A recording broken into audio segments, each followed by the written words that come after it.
50세에 딱 은퇴하고요. 그 다음에 이제 펑펑 돈 쓰면서 살고 싶어요. 펑펑 돈을 어떻게 씁니까? 그럼 예를 들어 펑펑 돈을 쓰는 게 예를 들어 한 월 500이다. 그러면요. 그러면은 한 20억 정도 있어야 됩니다. 20억 넘어 있어야 될 겁니다. 펑펑 말고요. 한 월 300으로 바꾸면 300 정도 주택을 포함한 총자산 같은 경우 12억에서 15억 이 정도 있으면 될 겁니다. 주택을 가진 사람들은 뭐 활용을 하시면 될 거고요. 그 다음에 65세 정도 가면은 또 이제 국민연금이 나오게 되니까 국민연금을 또 활용해도 됩니다. 펑펑 쓰면서 살려면은 조사를 해보면은 노후에 걱정 없이 내가 정말 돈 걱정 없이 있을 수 있다는 자산이 얼마쯤 될 것 같습니까? 50억도 불안하답니다. 100억입니다. 그 정도 같으면은 내가 이제 걱정 안 한다. 내가 돈을 좀 잃어도 뭐 언제 걱정 없다 하는 것이죠. 50억만 가져도 혹시 하는 부분. 왜냐하면 해봐야 집이 한 10억, 20억 들어가니까요. 금융자산 들어가 있고 하니까.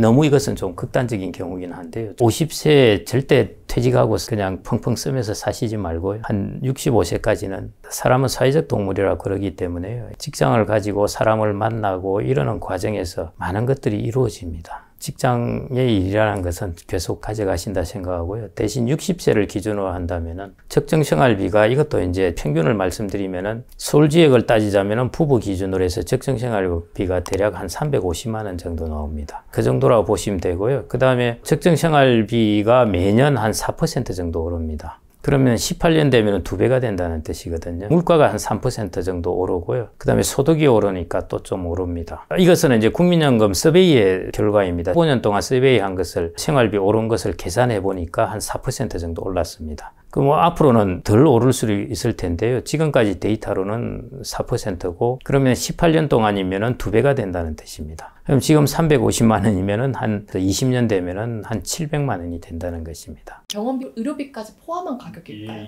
떨어지고 이제 거기 의료비도 이제 당연히 포함되어 있는 수치이고요. 그 다음에 의료비에 대해서는 생각보다는 의료비가 그렇게 많이 들지 않는다는 겁니다. 사람들이 막 공포심에 의료비가 많이 들 것 같은데요. 생각보다는 그렇게 많이 들지는 않습니다. 다만 중대질병에 걸린 사람들, 그런 사람들이 이제 의료비가 많이 증가하는 것이고요. 큰 질병만 피해 가신다면은 의료비는 우리나라 건강보험제도가 아직까지는 잘 돼 있어서 생각보다는 그렇게 많이 들지는 않습니다. 내가 병이라도 걸리면 사실 웬만한 사람 월급만큼 나간다고 들었거든요. 그게 이제 한국은행에서 얼마 전에 보고서 나왔던 게 거의 400만 원에 육박했거든요. 당연히 한 사람 월급입니다. 왜냐하면 그 사람 월급이니까요. 그게 내 월급이나 그 사람 월급이나 그렇게 되는 것이니까요. 그래서 부모님 제발 운동 좀 하시라고 그러고요. 건강검진 자주 하시고 당사자도 마찬가지입니다. 건강한 게 돈 버는 겁니다. 그러면 내가 한 100살까지 산다고 했을 때 얼마 정도가 제가 60세에 딱 들고 있어야 되는 돈이에요? 그걸 이제 350만 원 계산하면요. 국민연금이 20년 이상 납입한 사람은 한 100만 원 정도 지금 받습니다. 100만 원 기준으로 하면은 그러면은 250만 원 추가로 만들어내면 되거든요. 250만 원을 추가로 만들어내려면은 여기에 한 300을 곱하시면 돼요. 그러면은 7억 5천 정도가 되는 것이죠.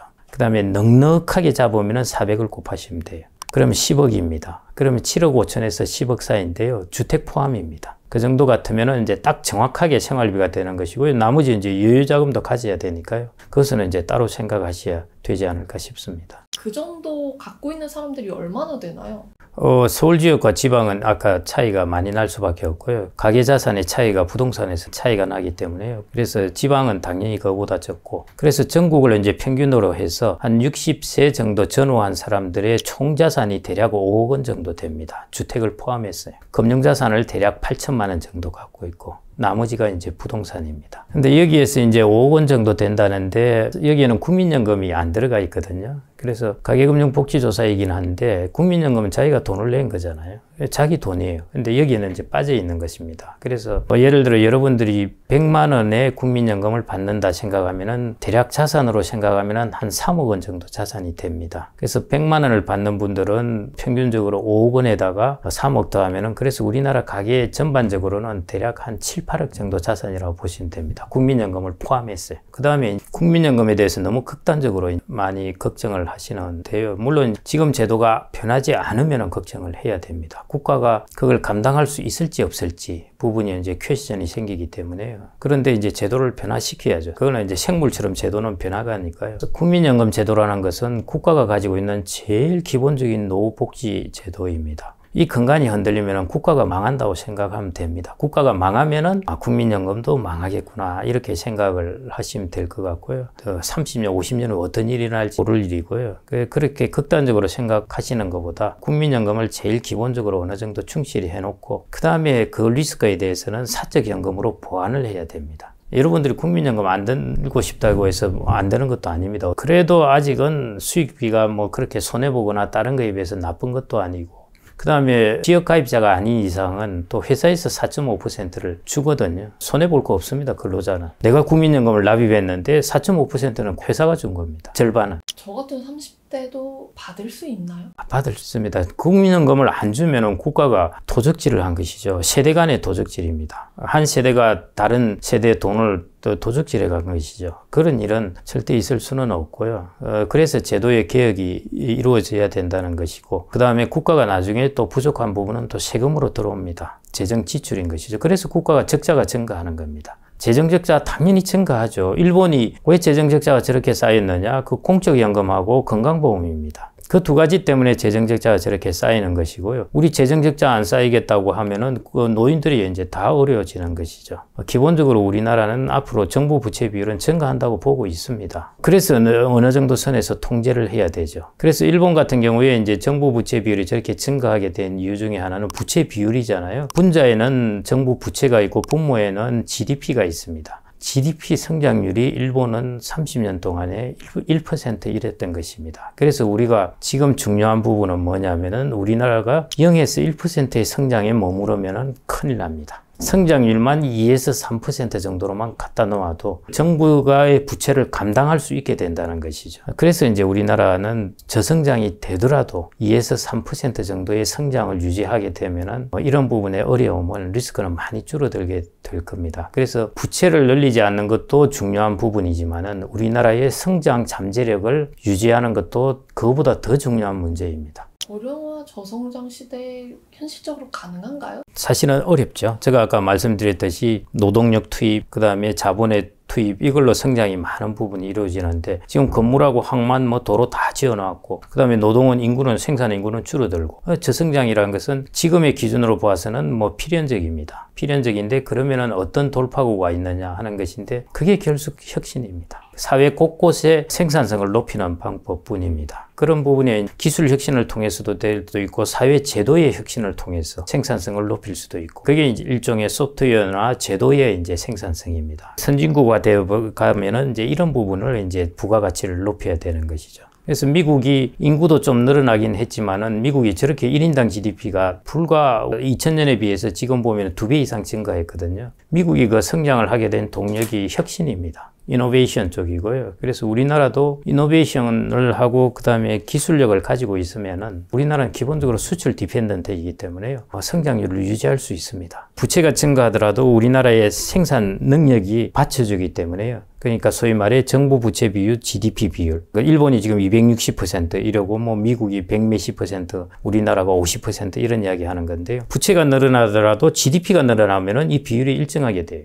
그래서 경제의 성장 잠재력을 유지하는 것, 그게 더없이 중요한 부분입니다. 연금이든 혹은 뭐 투자든 이 방법을 따라하면 그래도 노후에 좀 먹고 살 걱정 크게 덜 수 있다. 사적연금이 이제 퇴직연금, 연금저축 뭐 이런 것들 ISA 하시는 분도 있을 거고요. 그런 부분인데 기본적으로 이제 퇴직연금이 제일 큰 부분이겠죠. IRP하고. 근데 거기 뭘 담느냐 하는 것입니다. 아무리 연금을 하고 있더라도 그 안에 들어있는 엔진이 한 해 2%, 3% 오르면은 자산 축적이 엄청나게 더딥니다. 그래서 저는 이제 50대, 60대인 분들은 채권의 비중을 거의 50% 이상 가져가라고 말씀드려요. 특히 60대 정도 되면 거의 절반 이상은 가져가야 됩니다. 최소한. 그런데 30대인 분들은 그리고 직장을 다니고 있고 그런 분들은 그냥 주식 다 하셔도 돼요. 근데 우리나라는 채권 예금을 다 해요. 주식을 다 하셔도 됩니다.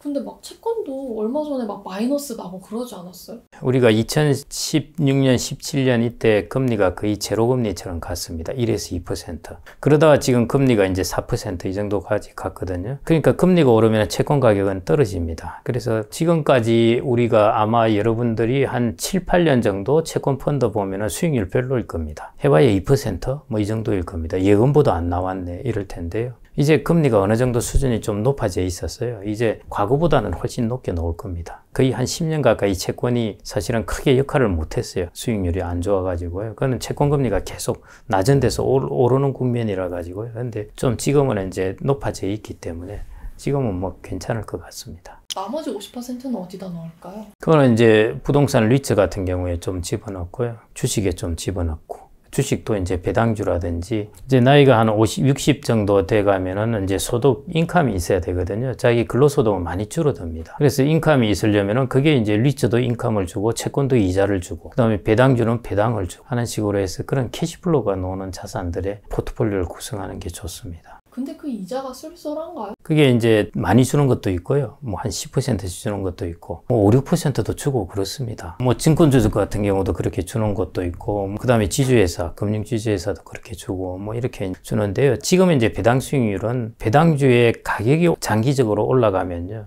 배당 수익률은 똑같더라도 배당 금액이 많아집니다. 그래서 내가 지금 투자한 금액에 비해서 자꾸 앞으로의 배당 수익률은 높아지게 되는 것이죠. 그렇게 배당주도 이제 장기적으로 투자하고 배당주의 가격이 오르는 것들. 그 가격 안 오르면은요, 배당 수익률 똑같으면은 배당 금액도 똑같습니다. 그게 이제 쉽게 말하면은 배당금이 매년 증가하는 기업들인 것이죠. 그래서 미국은 그 기준으로 합니다. 예를 들어 50년 동안 계속 배당 금액을 증가시켜 왔다. 이런 것을 배당 킹. 그 다음에 30년 동안 계속 증가해 왔다. 그 배당 귀족. 이런 식으로 해서 지금 배당 수익률의 문제가 아니에요. 배당 금액이 매년 증가해 왔느냐 하는 것들. 이 부분을 이제 기준으로 삼거든요. 그건 마치 기업으로 따지자면은 영업이익이 지금 높은데 계속 정체 상태에 있는 기업보다는 영업이익이 매년 이렇게 올라가는 기업. 이게 이제 좋은 기업인 것이죠. 영업이익이 그렇게 매일 올라가니까 배당 금액도 증가하겠죠.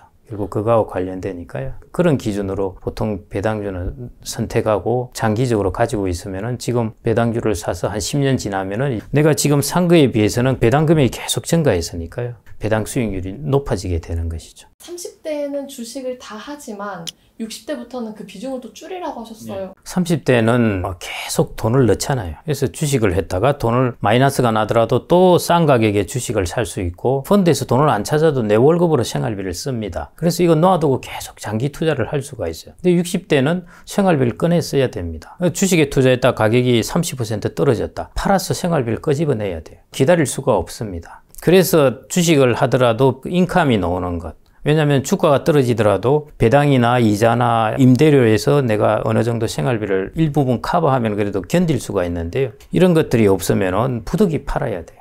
그래서 채권의 비중을 좀 높이고 주식의 비중을 낮춰야 될 뿐만 아니라 그게 이제 자기의 자산 가치를 온전히 보존한다기 위해서 그러는 것이거든요. 뿐만 아니라 캐시플로우가 인컴이 나오는 자산을 해야 되고요. 지금처럼 이제 주가가 또 한 2, 3년 오르다 보니까 사람들은 또 망각을 합니다. 그래서 주식이 영원히 오르는가 보다 하는데요. 아닙니다. 주식 떨어지면 살벌하게 떨어집니다. 그래서 60대 자기가 와서 이제 직장도 없고 생활비도 월급이 뚝 끊어지면 이 공포 상태거든요. 월급이 매월 돈이 들어오다가 이제 아무리 온라인에 들어가서 두드려봐도 돈이 안 들어오는 거예요. 그래서 내가 이제 지금 모아놓은 돈을 가지고 돈을 써야 되는데 뭐 한 50억씩 모아놓으면 걱정 없죠. 근데 이제 아슬아슬하게 모여 있는데 그걸 주식을 했다가 가격이 20, 30% 떨어졌다. 생활비는 꺼내 써야 된다. 좀 꺼내 쓰다 보면은 큰일 납니다. 나이 들어서는 내 돈을 지키는 게 더 중요하다는 이야기도 많잖아요. 지키는 것이 당연히 어렵죠. 목돈을 가지고 있으면은 그 목돈을 노리는 사람들도 많고요. 그 다음에 자기가 스스로 목돈을 쓰고 싶은 유혹도 많습니다. 근데 그냥 조심해야 될 것은 보통 보면 은퇴 창업하는 부분 위험하고요. 그 다음에 자녀 결혼 비용 이것도 자기 은퇴 자산에서 빼야 됩니다. 빼면은 꽤 커요. 사실은 내가 이만큼 모아놨는데 했는데 결혼시키고 나면 확 줄어들어 버립니다. 이거 안 돼주면은 나 결혼 못 한다니까 또 그것도 그렇고. 그런 부분에 이제 목돈에 대한 리스크도 있고요. 그 잘 이제 생각해 보셔야 됩니다. 그 다음에 이제 중대 질병 덜커덕 걸리면은 그것도 이제 돈이 나가게 되고 이제 이혼을 하게 돼도 마찬가지입니다. 이혼하게 되면은 재산이 다 반씩 나눠지기 때문에 재산상 타격은 그게 제일 큽니다. 그래서 황혼이혼 부분도 조심하셔야 되고요. 그 다음에 이제 금융사기 당하는 부분.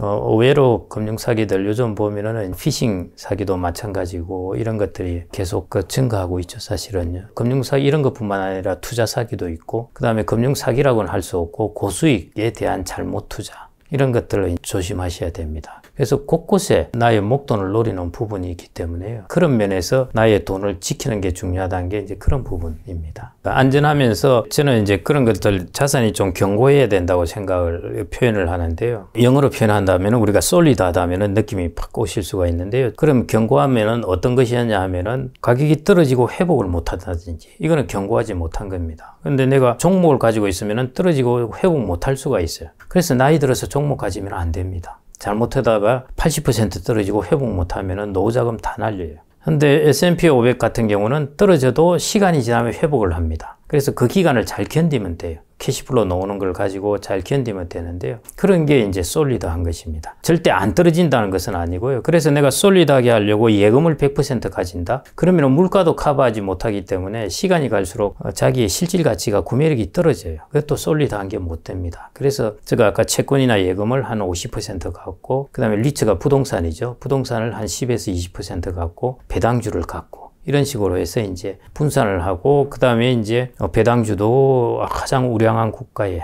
이제 그런 배당주를 갖게 되고 그래서 좀 견고하게 유지될 수 있는 부분입니다. 저 같은 이제 30대, 40대 직장인들도 관심 갖는 분들 많으시거든요. 좀 더 어려서부터 준비하면 더 도움이 되겠네요. 당연합니다. 제발 젊을 때 30대 분들, 제가 만일 20대로 돌아간다면 저는 은행에서부터 직장을 시작했는데요. 그러다가 이제 30대 중후반부터 이제 투자회사로 옮기게 되었습니다. 제가 그래서 만일 20대로 들어간다면은 제가 모으는 저축의 자산은 주식에 다 하겠어요. 사실은요.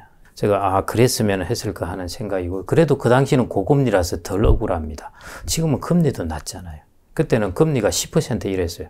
그래서 그 정도 수익률은 괜찮았어요. 그때도 그러는데요. 지금은 더욱더 예금과 주식의 차이는 훨씬 크거든요. 근로소득도 있는 것이고 그리고 여러분들 지금 자산 축적된 것은 60대는 이만큼 축적을 극대화해 놨어요. 주식 잘못하면 확 떨어지지만은 이제 자산을 축적하기 시작하는 단계예요. 그 주가 떨어져도 별로 안 떨어집니다. 여러분들 또 새로 저축 계속 하시잖아요. 그럼 싼 가격에 계속 또 사게 됩니다. 장기적으로 보시면 이게 수익률을 훨씬 높여줘요. 저는 이제 기간이 그렇게 길지는 않으니까요. 퇴직연금 기간 이런 것들이. 근데 한 10년, 15년 정도 이렇게 대략 10년만 보더라도요. 주식 막 확 빠지고 그랬어요. 그런데 10년 동안 역시 보니까 주식 펀드가 압도적입니다. 도미네이팅 합니다. 제 것보다. 중간에는 저를 많이 괴롭혔죠, 사실은. 그렇긴 한데 또 오르고 떨어지고 하면서 시간이 지나서 보니까 확실히 다른 어떤 것보다 수익률이 압도적으로 높습니다. 그래서 젊은 분들은 사실은 저는 이제 지금부터 주식을 하려면 이제 리스크가 있죠. 왜냐하면 갑자기 주식이라는 것도 한 30% 빠져가지고 10년 동안 그렇게 갈지도 모릅니다. 그런 리스크가 있지만은 나이 30세라면은 10년 가도 괜찮아요. 10년 동안 낮은 가격에 계속 사는 겁니다. 그러다가 올라가면 되는 것이거든요. 대신 올라갈 수 있는 나라에 주식을 사셔야 됩니다. 부모님들 세대는 공적연금 제도도 늦게 도입되었고요. 그 다음에 이제 사적연금이라는 것은 사실은 거의 없었을 때입니다. 그래서 이제 그런 제도의 미비로 인해서 사람들이 이제 자기 스스로 저축을 해서 모아야 되는데 그런 부분이 조금 부족할 수밖에 없었습니다. 그리고 그때는 소득은 많지 않은데 이제 자녀에 대한 투자가 많잖아요. 요즘이야 자녀를 1명 뭐 이렇게 낳지만은 그때는 3명 이렇게 낳기 때문에 자녀 투자가 되게 많습니다. 결국은 이제 자녀에 대한 투자로 자산을 키워 놓은 것이죠. 지금 세대는 다만 불행하게도 그 리턴을 못 받습니다. 옛날에는 키워놓으면 리턴을 받았는데 이제는 리턴을 못 받기 때문에 어려워지게 된 것입니다. 그래서 이제 마처 세대라고 그러는데요. 자기가 부모님을 봉양하는 마지막 세대이자 자녀에게 부양을 받지 못하는 첫 세대다가 이제 60년대생들이나 50년대생들을 일컬어서 그렇게 이야기를 합니다. 그래서 그런 상황 때문에 그런 생각을 갖게 된 것이죠. 실은 많이 투자를 해놨어요. 자녀에 대한 투자. 그런데 이제 여기에서 리턴이 없는 시기가 들어왔기 때문에요. 그런 특징이 있고요. 그 다음에 이제 노후 준비에 대한 것들이 이게 참 재밌어요. 사람들이 이제 심리학적으로 실험을 해보면요. 그냥 돈을 주면서 내가 소득을 벌었을 때 저축을 하고 이런 것들을 하는데 내가 준비를 안 했을 때 모습을 하나 보여주는 겁니다. 저면은 막 이제 어이구 내 돈이 없네. 오늘 또 끼니도 제대로 못 이었네 하고 저기 준비된 사람은 가서 맛있는 것도 먹고 이런 것들을 이제 보여주는 것이죠. 그걸 딱 보여주는 것만으로도 저축의 행태가 달라진다는 것입니다. 그래서 저축을 하자 이런 것보다 더 좋은 수는 그러지 않았을 경우에 자기의 모습을 상상을 해보는 것입니다. 그게 어떤 거냐? 간접 경험으로 일본이나 우리나라의 주변 사람들에 대해서 준비를 하지 않은 사람들은 어떤 일이 일어나고 있는가? 된다는 것이죠. 일본에 보면은 전혀 준비되지 않은 사람들은 진짜 어렵습니다. 예를 들어 공적연금도 안 되어 있고 집도 없고 하는 사람들은 그건 정말 극빈층에 가까운 것이고요. 그거는 좀 예외적이고, 그렇지 않더라도 우리가 이제 생활비가 좀 빠듯하게 지낸다는 것, 그렇게 되면 아무래도 생활이 좀 덜 자유롭고 덜 윤택할 수밖에 없습니다. 그래서 그런 것들의 사례들을 이렇게 읽어보시면은 그러면 이제 스스로 준비가 좀 되지 않을까 그렇게 생각합니다. 하여튼 뭐 준비 안 되면은, 과거에는 60세에 퇴직을 한다 생각하면은 대충 보내면은 5년 정도 아프다가 세상을 떠납니다. 남자들은. 그러면 이제 나머지는 여성들이 이제 남은 집이라든지 이런 걸 가지고 생활하면 됐거든요. 그게 불과 한 15년, 20년 전만 해도 그랬었어요. 한 75세 이 정도 사이에 많이 사망을 했습니다. 근데 요즘은 훨씬 길어졌잖아요. 예, 그러니까 이제는 준비를 안 하면은 대응이 안 됩니다. 그리고 주변에서 도와줄 수도 없어요. 자녀가 5년, 10년은 부모님을 도와도 주고 그러죠. 30년 동안 어떻게 도와주겠습니까? 자녀가 나이가 60, 70이 되었을 때까지 도와주기는 어렵게 되고요. 그런 세대이기 때문에 이제 앞으로부터는, 그래서 노후 준비는 정말 내가 앞으로 60세부터 시작해서 30에서 40년 동안에 내가 소득이 필요하다 생각하면요, 그냥 심플하게 현재 실질 소득으로 계산하더라도 한 해에 내가 4천만 원을 쓴다 하면은 얼마입니까? 그냥 단순하게 30년을 계산해도 12억입니다. 그냥 그렇게 계산해 보시면 돼요. 그냥 생활비가 줄어든다 하더라도 내가 오래 사는 것이 효과가 그만큼 큰 겁니다. 좀 늦었다고 생각하는 분들한테 조언 한 말씀 해주실 수 있어요? 사람들이, 우리가 손실이 많이 났을 때는 사람들이 오히려 더 위험한 것을 선호를 합니다. 예를 들어 이런 거죠. 내가 100만 원을 가지고 포커를 치는데 10만 원 남았다. 에이, 이거 한꺼번에 털어놓고 내가 되든 말든 한번 베팅을 해본다 하다가 결국 다 날리고 가요. 그래, 베팅해가지고 돈 벌을 가능성 거의 없습니다. 포커는 그렇게 쳐도 돼요. 100만 원 잃고 끝나니까요. 근데 삶은 그렇게 하면 안 된다는 것입니다. 삶은 내가 얼마 안 남았는데 이걸로 가지고 베팅을 하면 뭐지? 사람들이 리스크 테이킹이 된다는 것이죠. 나이가 들어서 돈도 얼마 안 많은데 리스크 테이킹이 된다? 딱 털어낼 가능성이 아주 농후합니다. 그럴 경우 그냥 기본부터 차근차근 하면서 쌓아가야 됩니다. 어떻게 쌓아가야 되느냐? 나의 인적 자본, 이게 근로소득을 버는 것이잖아요. 이걸 탄탄히 해야 됩니다. 더더욱이. 다른 말로 한다면은 내가 자격증을 딴다든지 뭐 이런저런 것들을 통해 가지고 내가 일을 하는 기간을 늘려나가야 되는 것이죠. 그걸 통해서 준비를 하고 해야 돼. 그 토대죠. 그 토대를 튼튼히 해야 되는 것이죠. 얼마 안 되는데 이거 가지고 리스크 테이킹, 이게 사람들의 행동에 있어서 가장 큰 오류입니다. 오히려 손실에 대해서 리스크 테이킹을 해버리는 것이죠. 젊을 때는 모르고 포커도 그러면 괜찮은데요. 삶은 그러면 안 된다는 것입니다. 그래서 그럴 때일수록 내가 기본의 토대를 쌓아간다는 생각을 하셔야 됩니다. 내가 좀 늦었지만은 그래도 우리나라에서 자격증을 따니까 월 한 300원 받더라. 그럼 거기에 이제 올인을 하셔야 되는 것이죠. 그러면 1년 치면 3,600이에요. 10년 치면 3억 6천입니다. 그 정도의 자산을 모으는 셈이 되게 되거든요. 그런 식으로 내가 그 정도의 길을 밟아 가셔야 되는 것이죠. 그러지 않은 길을 밟아가면은 뭐 한 5% 확률로 성공할 수는 있습니다. 근데 95% 확률로 훨씬 어려운 길을 가게 될 수가 있기 때문에요.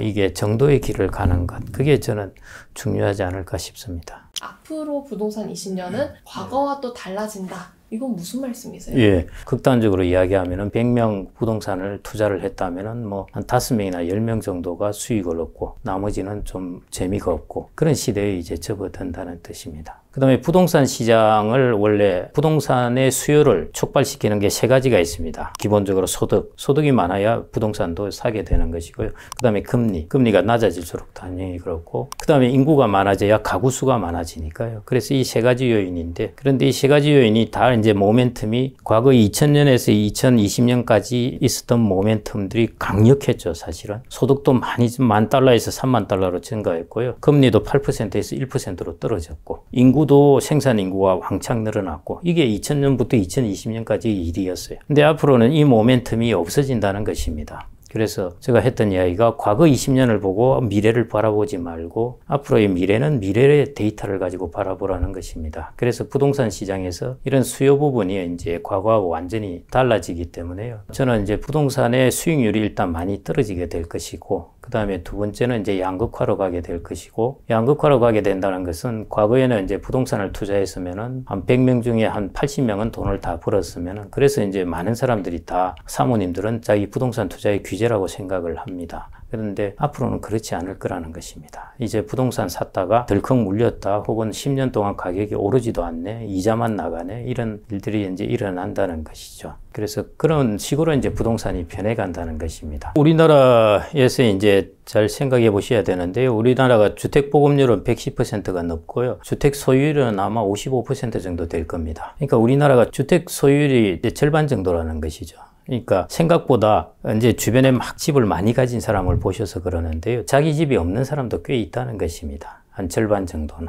그런 상황이기 때문에요. 그런 사람들은 이제 집값이 안 오르는 게 좋죠. 가계금융복지조사를 보면은 지역하고 서울, 수도권 이런 식으로 이제 총자산이 쭉 나옵니다. 서울하고 다른 광역시라든지 다른 시도 가계 자산의 가장 큰 차이가 어디에 있느냐 하면은 부동산이에요. 부동산의 가격 차이입니다. 결국은 이제 서울 지역은 부동산이 많이 오르고 그 외 지역은 덜 오르고 한 것들이 가계의 자산의 차이를 가져온 것이죠. 일종의 부동산으로 인한 자산의 격차가 생겨난 것입니다. 그런 부분들이 계속 오르면 좋다? 그건 이제 서울적 사고방식이죠. 서울에 사는 사람들은 집도 가지고 있고 계속 오를 것 같고 부동산 가격도 비싸고 하니까 그러는데 지방은 아시다시피 전혀 다르거든요. 그래서 수도권이나 서울 지역은 뭐 여전히 인구는 줄어들지는 않습니다. 아시다시피 지방의 인구들이 위로 이전하고 특히 이제 4차 산업혁명 관련된 플랫폼 경제나 이런 쪽은 서로의 정보의 공유를 많이 해야 됩니다. 그러면은 그 지역에 가서 살아야 돼요. 그래서 수도권으로 몰리게 되어 있습니다. 그래서 앞으로 지방과 수도권의 그런 양극화는 계속 일어나게 될 거고요.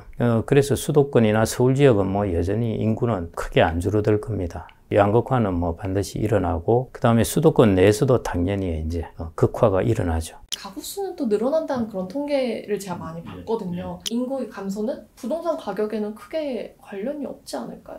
그래서 이제 인구를 보시는 게 아니라 정확하게는 가구 수입니다. 가구 수를 보는데요. 가구 수가 2038년까지 계속 늘어납니다. 그래서 이제 그거 보고 우리나라가 이제 계속 주택시장은 괜찮다는 이야기들을 많이 했습니다. 한참 저금리로 부동산 가격이 많이 높을 때 한번 꺼지기 전에요. 그때도 그 논리가 나왔었는데 그런데 이제 연령별로 살펴봐야 돼요. 가구수가. 가구수가 어디에서 제일 많이 증가하느냐? 40대, 50대, 30대 가구수 다 감소합니다. 앞으로 20년 동안 계속 감소해요. 2038년이 가구수 피크라고 하지만요. 거의 35세에서 제가 54세 이 정도 한 20년 정도의 기간이 제일 주택을 활발하게 사는 사람들이잖아요. 이 사람들의 가구수는 이미 피크를 쳤습니다. 지금은 이제 그 가구수는 감소하고 있습니다. 그러면 총 가구수는 왜 증가하느냐? 그 고령자들의 가구수예요. 60대 이상 가구수 증가, 이 가구수 증가고요. 그 외에 다른 이제 활발하게 수요하는 30대, 40대, 50대, 특히 이제 과거하고 다른 점은 40대, 50대 가구수가 과거에는 증가를 했어요. 이 사람들 돈이 많은 계층이기 때문에 당연히 비싼 집을 삽니다. 그런데 이게 앞으로는 이 가구수가 줄어듭니다. 그래서 주택시장을 한마디로 말하면은 앞으로의 모습은 이제 처절하게 늙어갑니다. 늙어가면은 이 주택도 활발하게 주택을 수요 못해요. 예를 들어 60대, 70대인 사람이 막 주택을 투자한다, 어쩐다 하면서 그리고 살 집을 나 좋은 학군으로 옮겨가야지 이런 부분이 없다는 것입니다. 그래서 그런 에너지가 많이 약해져요. 말 그대로 그 저변을 형성하던 단단한 토대는 조금씩 약해지고 있다는 것입니다. 이 단단한 토대가 약해진 것이 영향을 미치는 것은 이제 시간이 좀 더 지나고 나서 봐야 되는 것이죠. 그래서 제가 이제 단단한 토대의 변화를 말씀드리는 것은 이 단단한 토대가 앞으로도 계속 좋아지면 그 시장은 어떤 약세나 충격이 오더라도 견디고 올라가요. 그런데 이 단단한 토대가 약해지면은 어떤 외부적인 충격, 예를 들어 가계부채에서 갑자기 이제 타격을 받는 겁니다. 예를 들어 부채는 많은데 나의 자산 가격이 떨어졌다. 갚아야죠.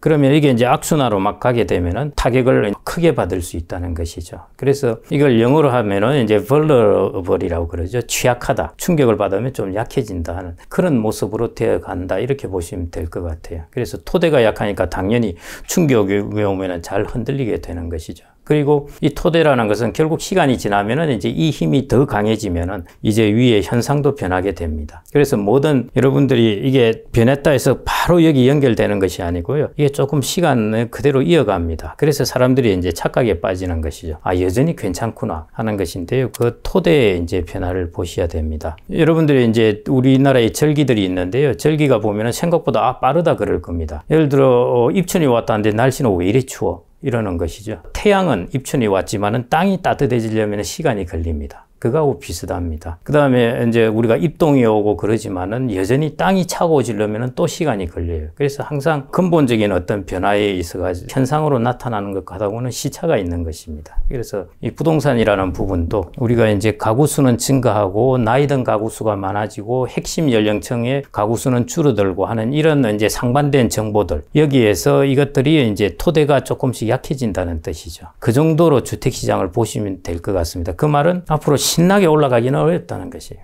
60년대생, 70년대생들의 이제 은퇴 쓰나미가 몰려오면서 이제 이 사람들이 부동산을 좀 팔고 매물이 계속 좀 쌓여갈 수밖에 없다. 이런 얘기가 나오기도 하는데 충분히 일리가 있는데요. 그건 이제 사람의 행동을 어떻게 전망하느냐에 따라 다릅니다. 일단 은퇴 쓰나미 몰려오더라도 이 사람들이 자기의 거주지를 다 떠나려면 시간이 걸립니다. 또 뭐냐면은 우리나라는 60세에서 64세, 65세까지 고용률이 한 65% 대략 되거든요. 그러면은 여전히 뭔가 재취업을 하고 있으면서 있다는 것입니다. 자기가 활동을 하고 있는데 그 거주지를 당장 옮기기가 쉽지 않습니다. 그러니까 우리가 은퇴 쓰나미가 몰려왔다고 해서 이 사람들이 자기의 거주지가 이제 나왔는데 완전히 이탈해도 되겠구나 하기까지는 시간이 걸린다는 거죠.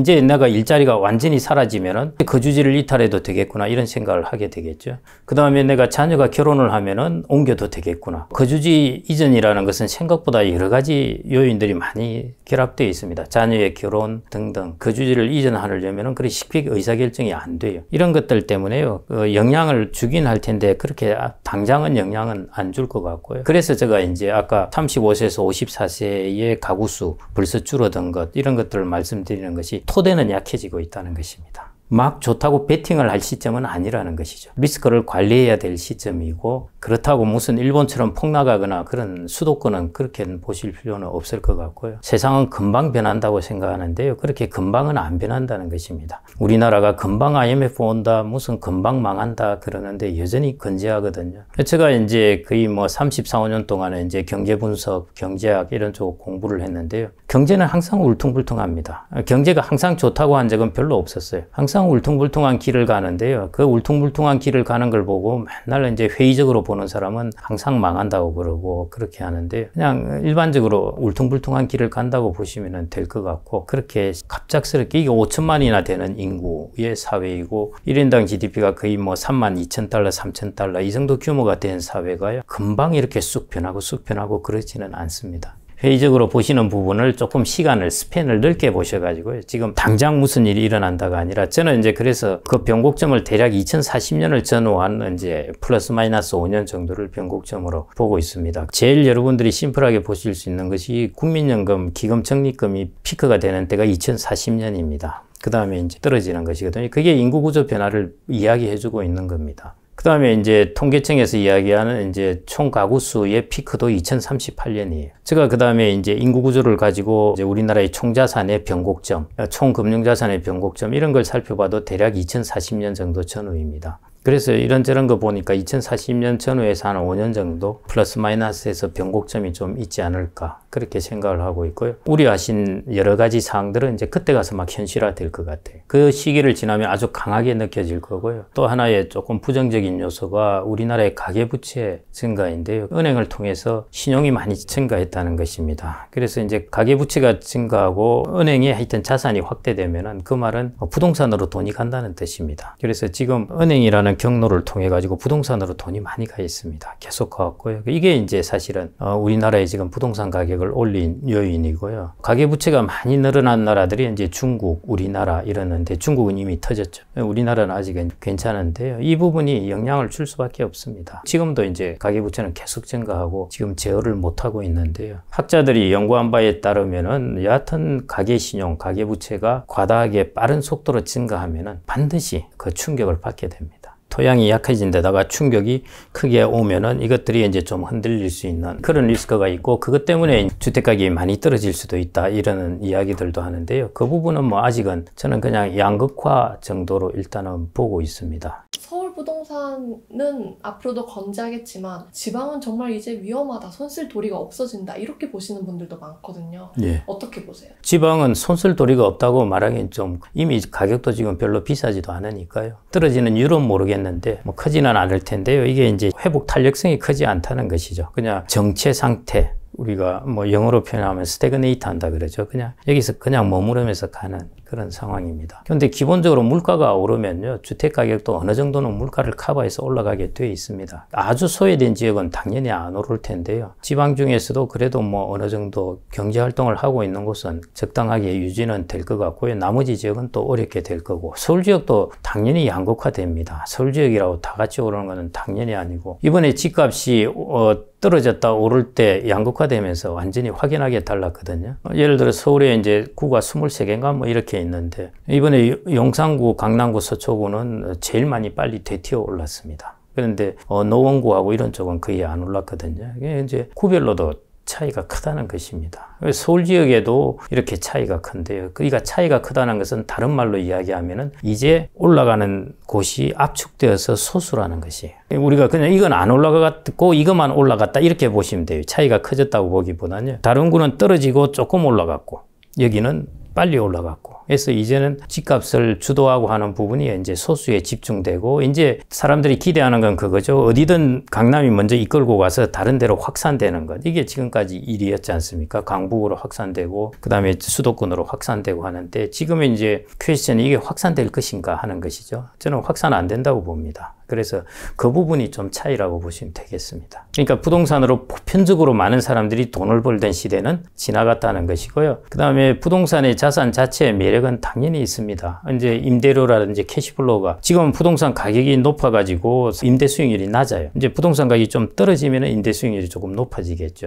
이제 그런 시기는 좀 있어야 될 것 같고요. 부동산이라는 자산 자체가 기본적으로 물가 정도 단기적으로는 달리 가는데요. 장기적으로는 어느 정도 따라갑니다. 거기다가 이제 임대 수익률이라는 캐시플로우가 있기 때문에요. 여전히 개인들이나 이런 사람들에게 있어서는 매력적인 자산입니다. 그 수요는 꾸준히 있을 수밖에 없는 것이고요. 그래서 이게 무슨 사람들이 다 외면을 해서 부동산이 이렇게 되지는 않을 거고요. 과거에 비해서는 돈을 많이 벌 수 있는 가능성이 훨씬 줄어든다는 것이죠. 적당하게 이제 벌게 되는 것이고, 그러면은 더 좋은 투자기들이 생기는 것이거든요. 그래서 이제 앞으로의 전략이 어떻게 변하냐면은, 과거에는 부동산을 해도 웬만큼 다 다른 것보다 많이 벌었는데, 이제는 일부만 많이 벌고 나머지는 뭐 다른 거하고 별 차이가 없다는 것이죠. 그렇게 되면은 이제 내가 더 좋은 자산을 찾아가는 것, 이게 이제 앞으로의 포트폴리오 전략이 아닐까 그렇게 싶습니다. 일단은 과거에 지금 개인들이 부동산 투자하는 것들로서 이제 오피스텔이나 상가를 많이 하고 있습니다. 근데 이런 것들은 좀 위험하지 않을까 그렇게 생각이 되고요. 그래서 이제 우량한 부동산으로 좀 옮겨야 되는데, 우량한 부동산은 개인들이 사기엔 너무 비싸고, 그래서 이제 그런 걸 리츠나 간접 투자를 통해서 부동산을 사는 게 더 낫겠다. 이제 이 정도로 지금 생각을 하고 있고요. 그 다음에 이제 아파트나 주택 가격이 그런 상황에서 어떻게 될까 하는 부분은 양극화라고 말씀드릴 수밖에 없을 것 같습니다. 왜냐하면 인구가 정체하고 이제 줄어들게 되는데, 근데 서울과 수도권을 포함한 인구는 그렇게 줄어들지가 않거든요. 그러면은 전체 인구는 줄어드는데 여기는 안 줄어든다? 그럼 줄어드는 것은 여기서 다 감당을 한다는 것입니다. 그러니까 줄어드는 감소율이 훨씬 큰 거죠. 평균의 감소율에 비해서 그 지역은 더 큰 게 되는 것이죠. 그래서 양극화의 타격을 받을 수밖에 없습니다. 예를 들어 서울에 지금 한복판에 있는 서울 파이낸스 빌딩이라든지 뭐 강남 파이낸스라든지 이런 우량한 건물들, 이런 오피스에는 항상 사람들은 차거든요. 거기는 기본적으로 괜찮은 회사들은 들어오고 싶어 하니까요. 그런 것인데, 우리가 부동산에 이제 순서를 이렇게 매겨본다면 저 밑에 있는 쪽이 상가입니다. 상가와 오피스텔인데요. 이거는 경기 변동을 많이 탄다는 것입니다.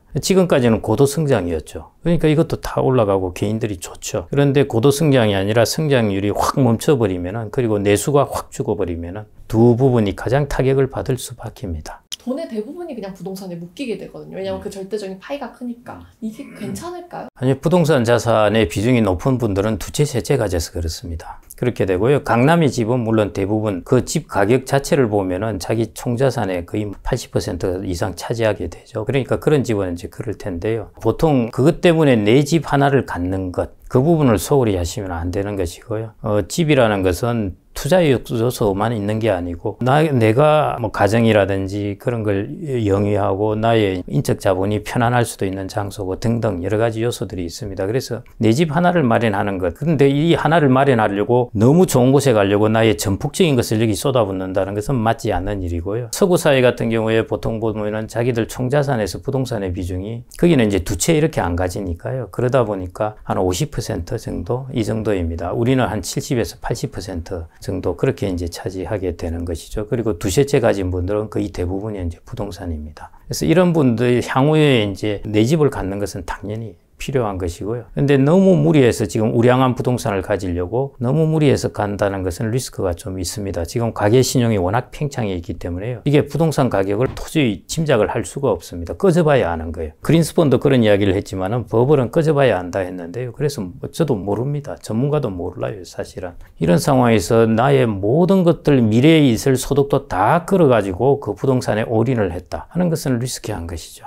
예를 들어 우량한 부동산이 좋다고 하는 것, 그래서 우량한 부동산을 사는 것의 가장 큰 리스크는 뭐냐 하면은 배당률이 낮은 겁니다. 경마를 생각하면 아실 텐데요. 경마에서 항상 우승하고 좋은 우량만은 베팅해봐야 배당률이 낮아요. 똑같습니다. 여러분들이 이제 그런 우량한 자산에 나의 미래 소득까지 다 이제 끌어서 투자한다는 것은 리스크하다는 것. 그래서 첫 번째, 내 집의 마련은 반드시 해야 된다는 것. 두 번째, 미래 소득의 전부를 끌어서까지 얘기한다는 것은 자칫 잘못 걸리면은 내 삶 전부가 상당히 허덕이면서 살아갈 수가 있다는 것입니다. 그럴 필요는 없는 것이죠. 그런 베팅까지는. 그 다음에 이제 세 번째, 두 채, 세 채 가지면서 과거처럼 보편적으로 집값이 많이 올라와서 돈을 벌던 시대는 지났다는 것입니다. 차라리 다른 것들, 뭐 SP500이라든지 리츠라든지 이런 것들을 통해서 좀 더 높은 수익률이라든지 이런 걸 바라는 게 낫고요. 지금은 이제 두 채, 세 채로 그러면 가계자산의 거의 뭐 90% 혹은 120% 이렇게 빌려서 사니까요. 그렇게 이제 부동산에 노출되는 셈입니다. 그런 것은 이제 지금 앞으로는 좀 위험하다는 것입니다. 내가 가진 돈 대비 부동산 비중을 어느 정도로 맞추는 게 안전할까요? 그래서 50% 정도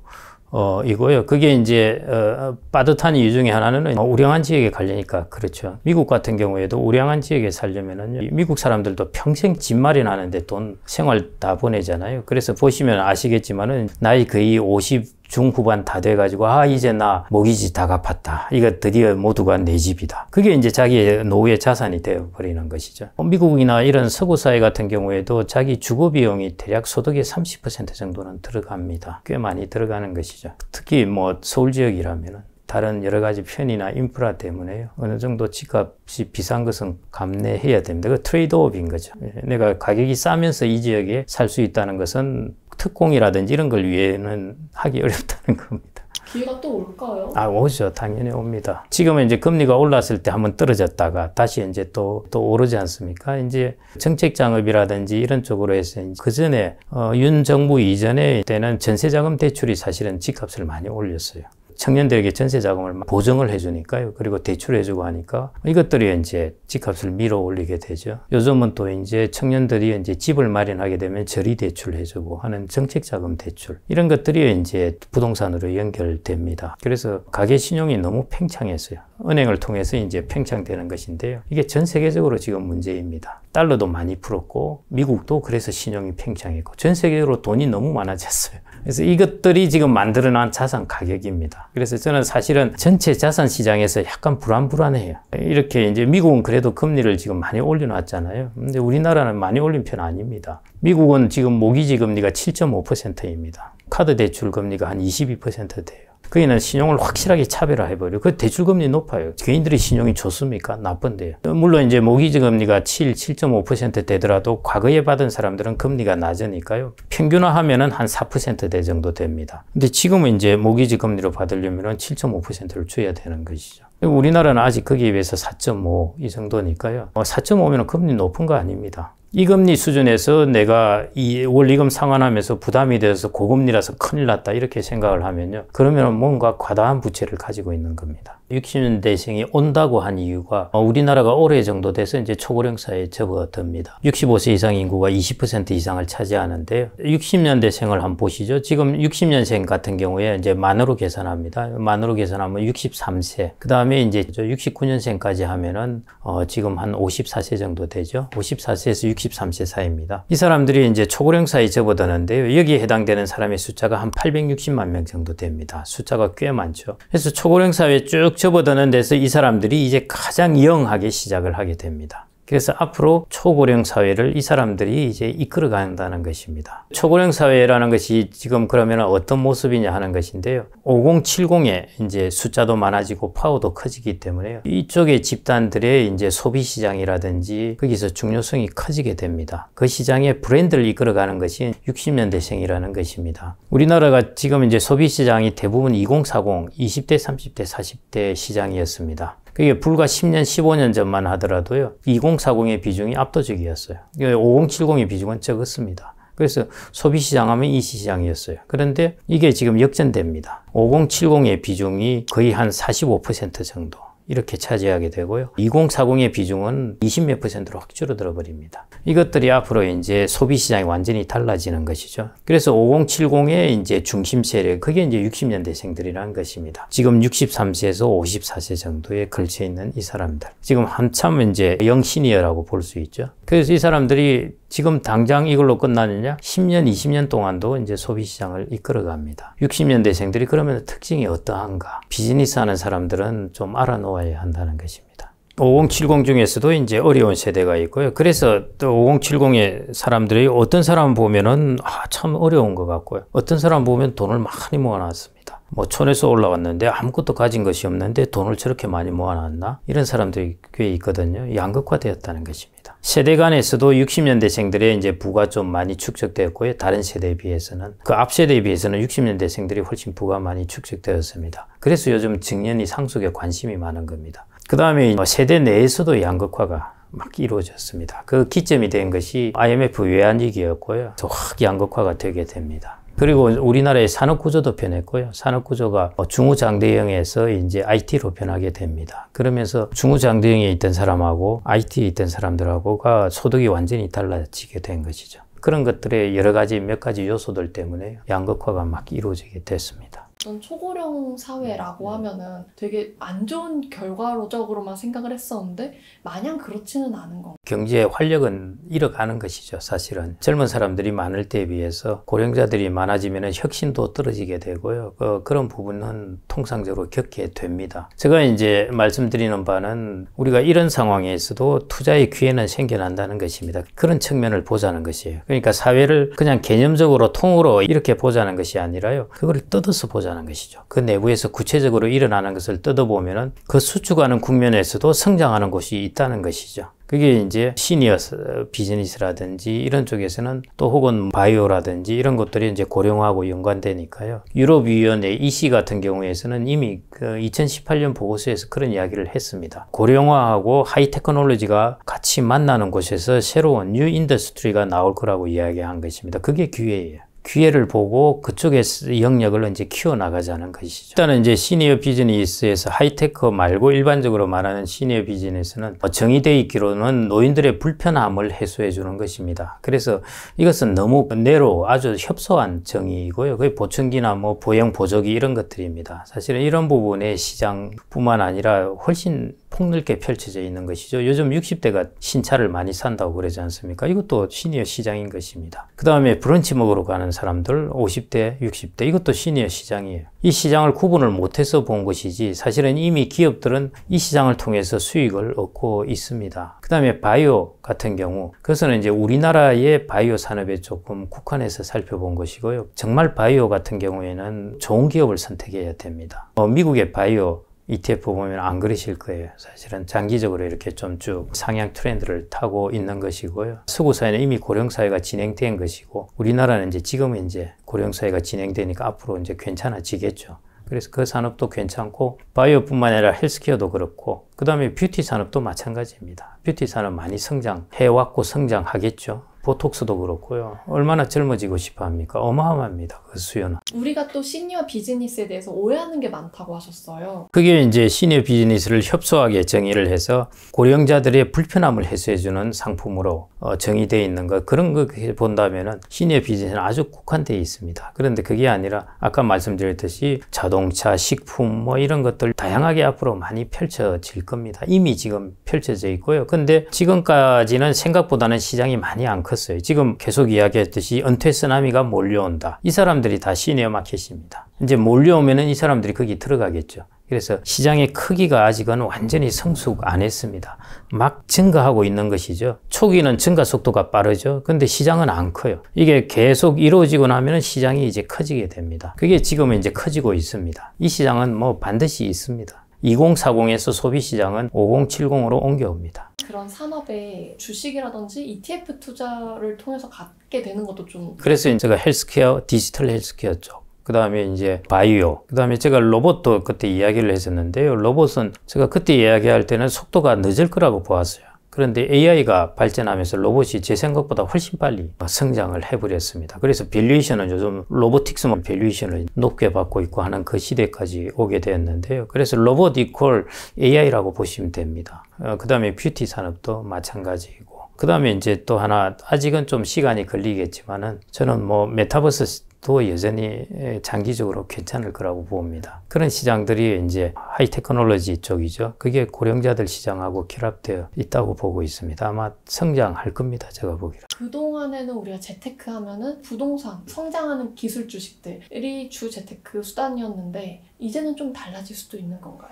그렇죠. 그래서 아까 제가 제로 모멘텀 사회를 말씀드린 것은 이제 여러분들이 부동산 집을 투치세제 갖고 하던 이런 상가나 오피스텔을 갖고 하면서 돈을 벌던 시대는 지나갔다는 것입니다. 그러면은 여러분들의 자산은 축적되고, 그러면 앞으로 이 돈의 배분을 어떻게 할 것인가 문제이죠. 그 부분에서 여전히 과거의 이제 경험 때문에 여전히 지금도 상가를 사고 오피스텔을 사고 주택을 두 채 사채를 사고 하는 것보다는 여러분들의 기본적인 살집은 반드시 마련해 놔야 되는데요. 나머지 자산 같은 경우에는 이제 세계에서 가장 우량한 기업들 뭐 이런 것들을 좀 사는 것이죠. 그 다음에 리츠를 통해서 우량한 부동산, 이렇게 해서 자산 배분을 좀 달리 해야 되지 않을까. 이제 앞으로 본다면은 자산 배분을 조금 그렇게 변화시켜 나가야 될 것 같습니다. 제가 이제 여러분들이 코어 자산과 위성 자산 이렇게 항상 자산을 구분해 보시면 좋고요. 코어 자산 같은 경우에는 예를 들어 여러분들이 뭐 바이오 ETF를 산다 이런 것은 그냥 위성 자산에 사시면 돼요. 적어도 70% 정도는 코어 자산을 가져가야 되고요. 나머지 30%를 가지고 그런 자산 사시면 되고, 코어 자산은 그냥 S&P 500,